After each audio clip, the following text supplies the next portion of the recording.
But here's some of the challenges, and these challenges for sure are true in the United States, but I'd say are probably true everywhere around the world. There's high teacher and leadership burnout, which basically means that the job is so challenging that many people get overwhelmed and feel like they need to leave the profession. We all live in an increasingly complex world, which means that our education settings are increasingly complex. Schools are built within cities and towns, and they reflect what's true and what's happening in those cities and towns.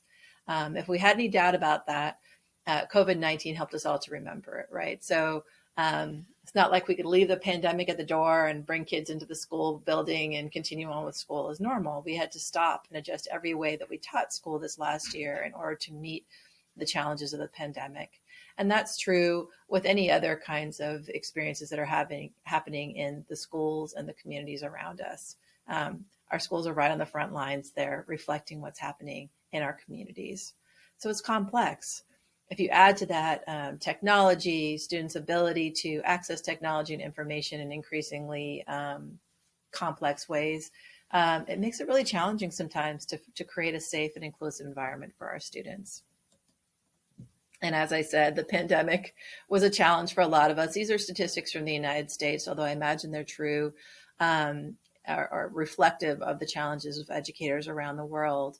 But the teachers aren't okay. It was incredibly stressful to move from teaching in person and all of the work that goes into creating a safe and inclusive classroom environment, creating lesson plans that you do live. It was incredibly challenging for teachers to turn all that over and put it all online. It's not a simple task to do. I've been amazingly impressed and inspired and in awe of the educators around the world and how they've met this challenge. And yet meeting this challenge caused more educators to have those feelings of burnout. And in the United States, 28% of educators say that because of the coronavirus alone, they're more likely to leave teaching or retire early. So that's a problem. We need to take care of our educators. They're the most important people we have for educating our students. We want to make sure that they feel happy and connected. This is a quote from Audre Lorde. She was an African-American social justice advocate in the United States. And she said, caring for myself is not self-indulgence, it is self-preservation, and it is an act of political warfare. So she was fighting for the rights of African-Americans and women, people who identify as lesbian, gay, bisexual, or transgender.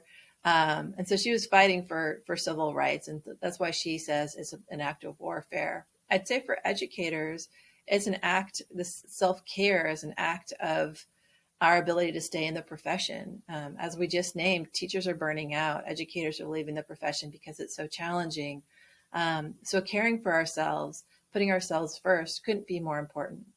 It will allow us to stay in the profession that we love. It will allow us to continue to provide all that we want to provide to our students. So I think often for educators, it can feel difficult to be willing to take care of ourselves. We think that sacrificing ourselves is more important. But in reality, if we want to stay and support our students, we must take care of ourselves.